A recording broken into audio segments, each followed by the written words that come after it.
Hey, bonjour tout le monde, bienvenue en voiture. Cette semaine encore, on va vous parler des nouveautés, parce que ça n'arrête pas. Le monde de l'automobile est toujours en effervescence. Fait que je suis vraiment content d'être votre animateur pour cette émission-ci. Je remercie TVME de me donner la chance de parler d'automobile avec vous. L'automobile est quand même une chose importante dans nos vies. C'est une grosse part de notre budget, fait que ça vaut la peine qu'on s'y intéresse. Donc, on y va tout de suite. On va regarder les nouveautés pour cette semaine. Je commence avec une nouveauté c'est un prototype qui nous vient de Chevrolet. Si vous la regardez comme il faut, elle nous fait, sans qu'on dise le nom, elle nous fait vraiment penser à une Camaro, parce qu'on sait que la Camaro va disparaître en 2024. Ce sera la dernière année de production du modèle qu'on connaît. Et le General Motors n'a pas annoncé de remplaçante. Par contre, ils ont présenté cette voiture-là sans nom. Ils ont dit, une nouvelle voiture électrique, une nouvelle berline électrique qui a vraiment un look d'une Camaro. Donc, on pense que ça se pourrait qu'ils l'appellent Camaro, même si c'est une berline, mais elle se veut une berline sportive. Donc, de là, le lien qu'on a fait.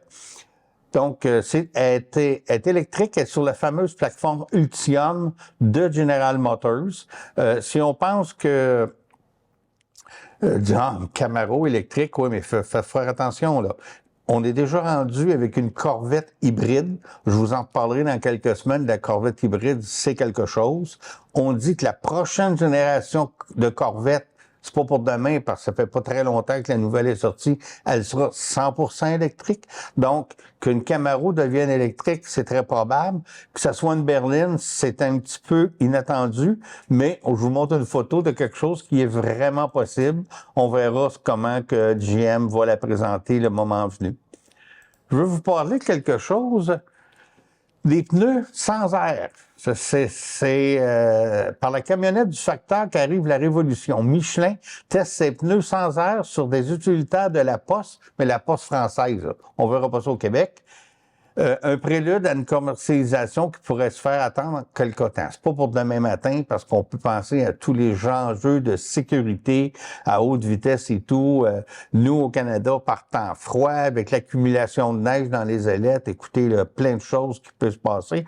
Parce que si on regarde comme il faut, de la façon que c'est fait, ce sont toutes des ailettes séparées qui remplacent l'air, puis qui donne la souplesse qu'on a besoin, parce qu'un pneu, faut que ça tangue un peu, pas trop, juste assez. En tout cas, c'est assez compliqué de trouver le bon équilibre. Là, il semblerait qu'on a trouvé quelque chose d'intéressant. Moi, je regarde ça, je trouve ça super intéressant, mais je sais pas, j'imagine ça rempli de glace puis de neige. J'ai plus de soufflet, je sais pas trop. En tout cas, Michelin font des tests, on regarde ça aller. Je pense au prix, là, ça augmente quand même la quantité de caoutchouc.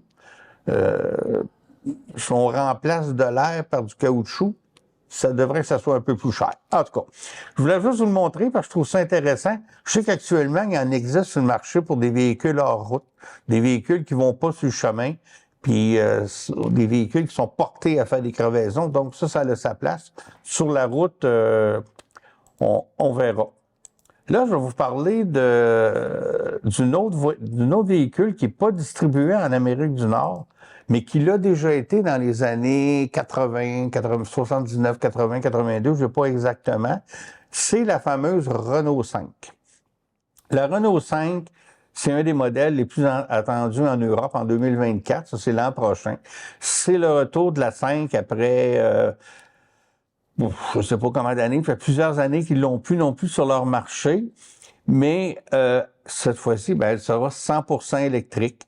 Une silhouette qui est bel et bien similaire à l'ancienne Renault 5, mais avec des airs de modernisme.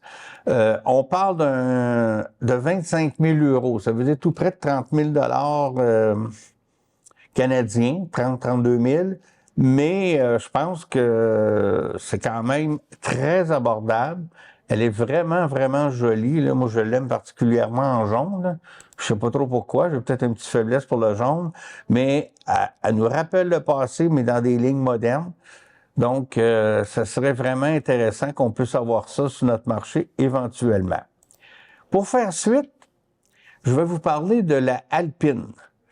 Alpine, c'est une sous-marque de Renault. Ça fait partie de Renault, un peu comme, je sais pas moi, Lincoln fait partie de Ford ou des choses comme ça. Ça avait été tranquille ou même presque à l'arrêt, Alpine, depuis quelques années, et ça a été relancé il y a 1 an ou 2. C'est une division de véhicules ultra sport. On le voit ici là, dans les photos. Là, c'est vraiment des véhicules sport qu'on fait haut de gamme, un peu pour compétitionner Porsche et tout. Donc, la marque française Alpine que Renault a relancée sur les circuits en Formule 1 a réalisé des ventes en hausse de 33 % en 2022 et prévoit désormais être à l'équilibre en 2026 grâce à l'arrivée de ces nouveaux modèles 100% électriques à partir de 2024. Donc, ça commence là. Mais pourquoi je vous le montre, c'est on prévoit chez Alpine, dans le plan de développement, d'arriver sur le marché nord-américain avec juste des véhicules électriques à partir de l'année modèle 2027. Donc, c'est intéressant, une nouvelle marque, mais une marque qui a quand même une notoriété en Europe. Et le modèle qu'ils nous propose, c'est ce qu'on vient de regarder, c'est la Renault 5 vitaminée. Donc, plus grosse batterie, plus gros moteur, plus grosse capacité. Écoute, ça sera vraiment intéressant de voir. C'est ça. Au total, Alpine prévoit de lancer 7 nouveaux modèles de véhicules sportifs d'ici 2030, dont une citadine urbaine sportive électrique basée sur la plateforme de la Renault 5. Donc, on verra ça. C'est intéressant. Puis, si ça fait un nouveau joueur sur notre marché, tant mieux. C'est intéressant aussi. On va rester dans les véhicules électrique. Ici, on voit la nouvelle version hybride électrique rechargeable du Rangers. Fait que cette nouvelle génération-là, on ne sait pas si cette version sera commercialisée au Canada, mais plusieurs indicateurs tendent vers cette réponse positive. Donc, s'il y a une place en Amérique du Nord pour commercialiser des autos électriques hybrides, c'est bien ici. Donc, même si on ne l'a pas annoncé, et étant donné qu'on a déjà la Ranger ici, on a une Ranger hybride, mais non, pas branchable. Construite sur la base de la nouvelle génération internationale du Ranger, la camionnette récupère le 4 cylindres turbo-compressé de 2,3 litres.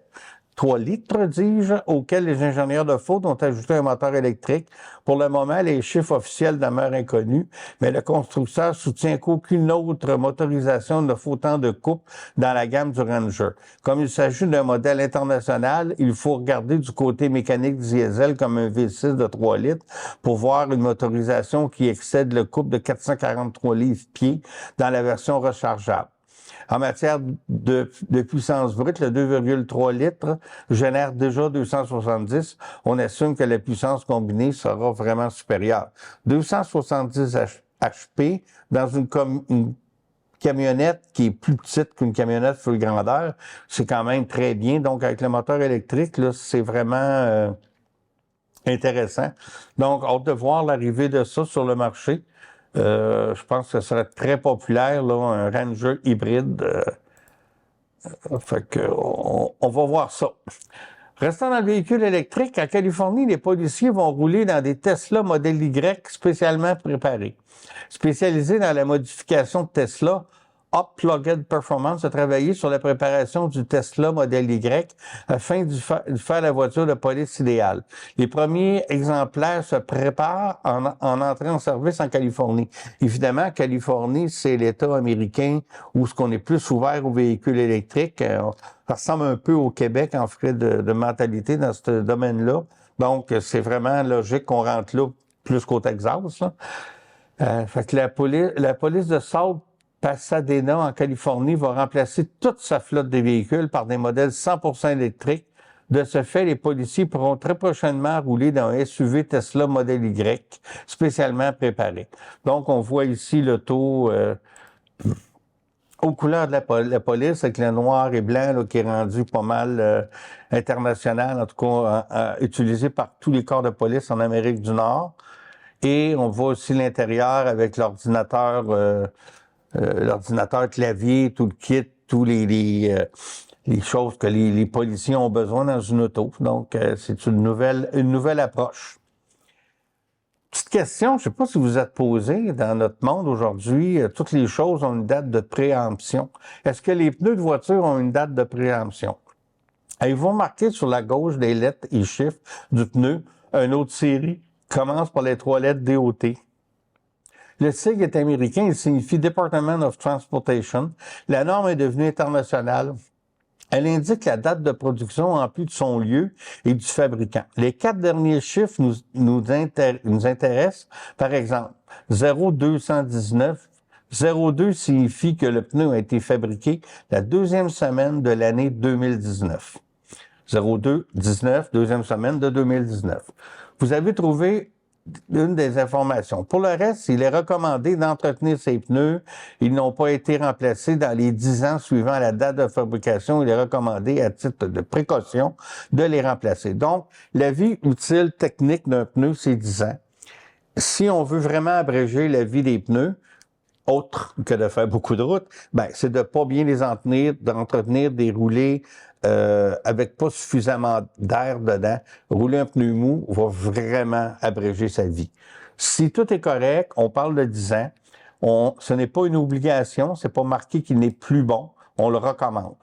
On sait que du caoutchouc, ça vieillit, ça peut craqueler. Peut-être qu'une inspection visuelle, ça peut aider aussi.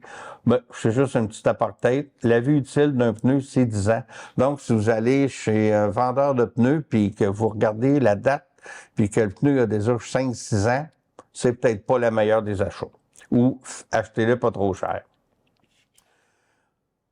Volkswagen, on pourrait presque dire que rien ne va plus. Volkswagen va serrer la vis. Le directeur général de la marque a vraiment confié lors d'une réunion avec ses dirigeants de l'entreprise, allant jusqu'à estimer que tout est en jeu pour le constructeur qui cherche à devenir un leader de l'électrique tout en continuant à fournir des véhicules à moteur thermique sur certains marchés. Donc, il va y avoir un nouveau programme de performance pour les dirigeants. Ça serait de compresser 11,2 milliards de dollars. En Chine, c'est un marché où ce que Volkswagen visait beaucoup, là, parce que je vous en parlerai éventuellement, mais le plus gros marché automobile au monde est en Chine. Les ventes ont été décevantes et la marque allemande a dû réduire la marge de ses modèles les plus profitables. La marge. Ce qui lui a permis de rester compétitif, mais la contraint à ronger sur ses marges. Par exemple, une Volkswagen ID3 est proposée à 15 500 € en Europe, donc 20 000 vite, sur ce marché presque 3 fois moins qu'en France, et qui est proposé à 40... Donc, un auto qu'on vend 43 000 € en France, on a la même voiture à 15 500 € en Chine. Donc, la marge bénéficiaire est beaucoup, beaucoup plus mince. Donc, les revenus plus minces. Donc, franchement, on peut dire que Volkswagen ont vraiment des problèmes financiers actuellement. Il y a plusieurs usines qui vont être à l'arrêt pendant plusieurs semaines. Des usines de véhicules électriques parce que les véhicules ne sortent pas sur le marché mondial. Après ça, là, on a tous remarqué que le coût de la vie est cher, puis pas juste à l'épicerie, ça se reflète aussi dans l'automobile.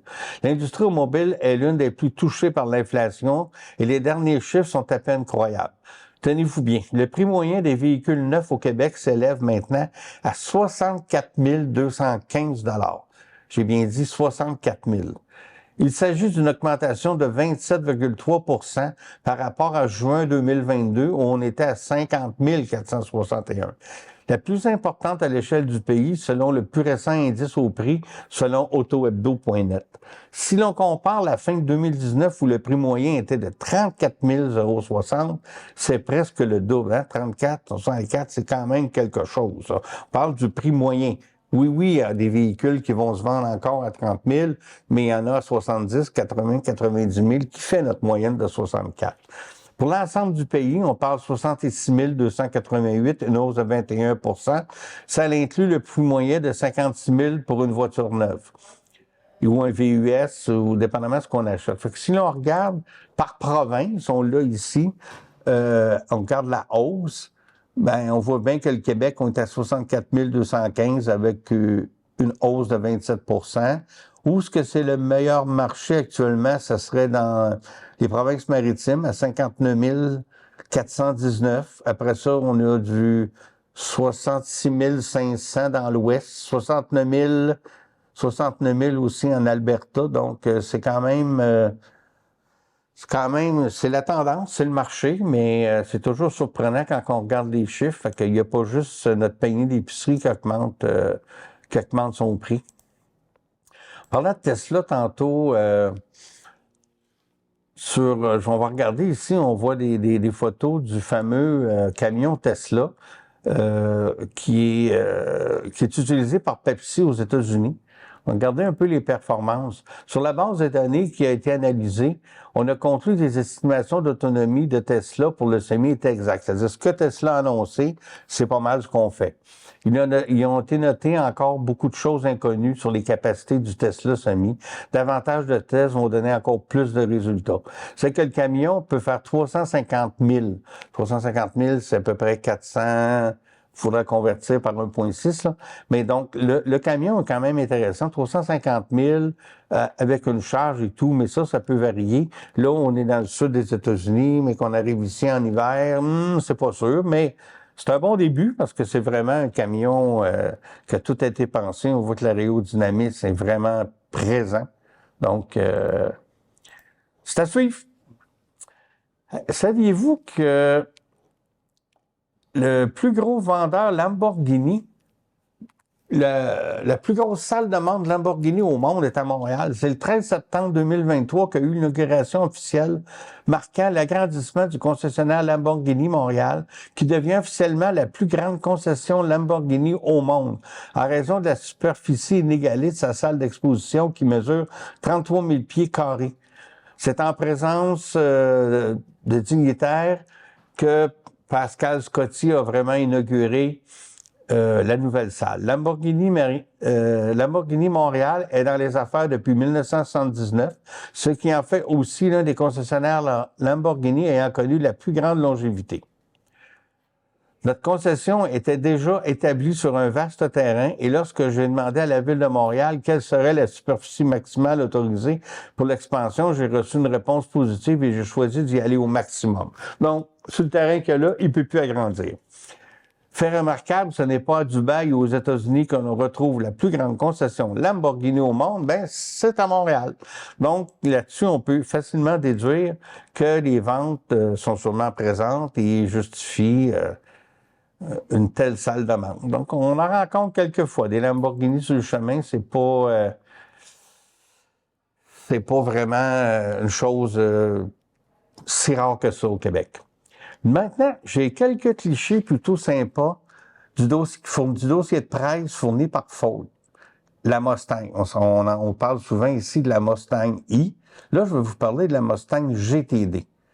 Écoutez, c'est tout un bolide pour 2025. Suspension arrière à tir de poussée comprenant la barre anti-roulée et la boîte de vitesse arrière est une affaire sérieuse. Un dossier de presse écrit littéralement conçu pour aller comme en enfer. Donc, écoutez, j'ai des photos ici là, qui sont renversantes. Si on regarde ça, là, le moteur est à l'avant, oui, mais pour équilibrer le poids avant-arrière, au lieu d'avoir pris l'option moteur central comme la nouvelle Corvette ou justement la Lamborghini ou ces choses-là, on a séparé les deux masses qui équilibrent les masses, là. Donc, le moteur est à l'avant, la transmission est à l'arrière. Écoutez, les images sont super belles, fournies par Ford, là. On voit vraiment la répartition de la masse partout, le châssis, la façon que c'est construit. Ça sera tout un bolide. Je pense que là, on n'est pas dans la catégorie muscle car, comme la Mustang est traditionnellement. On est passé à une étape supérieure. On est vraiment plus dans la catégorie voiture d'exception, voiture de performance. On est dans la même catégorie qu'une Corvette. Regardez la façon dont ça fonctionne, la disposition des amortisseurs qui sont horizontales au-dessus de ce qu'on pourrait appeler anciennement le coffre arrière.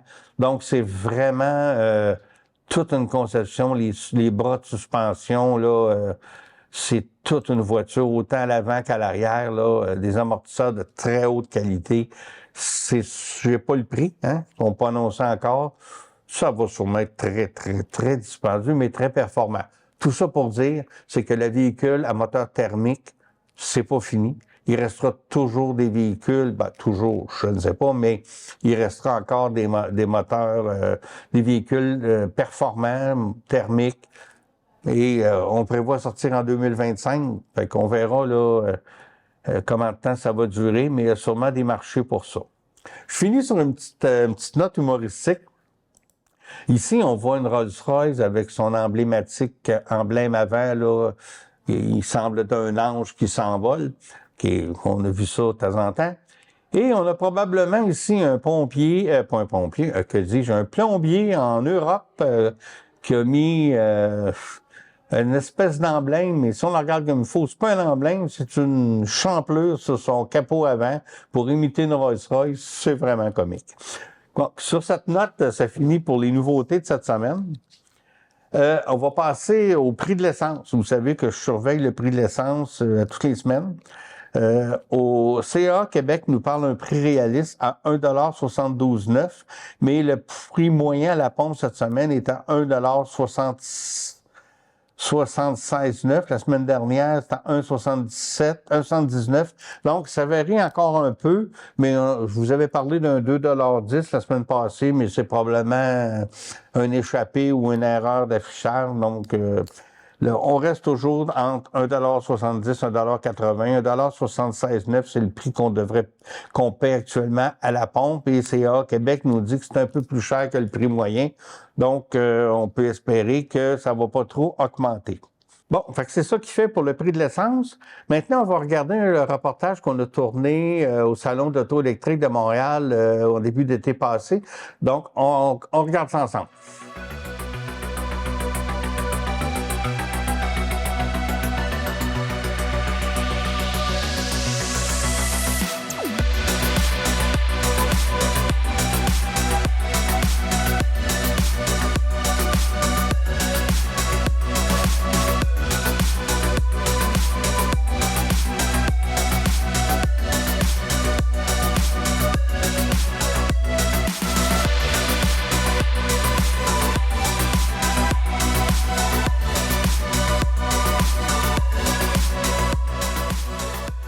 Bonjour. Higo, premièrement, parlez-moi de Higo. C'est une compagnie de vélos québécoise? Absolument. Je suis content que vous me posiez la question. Higo Électrique est un des premiers manufacturiers en Amérique du Nord à fabriquer des vélos électriques. Donc, on en fait depuis 2006. Donc, nos 17 années d'expertise avec du personnel qui sont des cyclistes, qui sont des passionnés.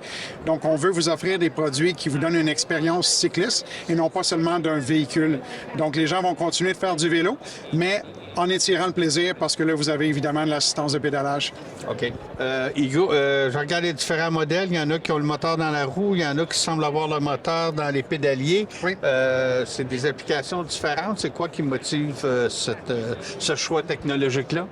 Très bonne question. Plusieurs choses. En fait, la technologie va permettre, dans certains cas, d'avoir un vélo plus abordable. Les moteurs roue arrière, habituellement, vont être un peu plus abordables.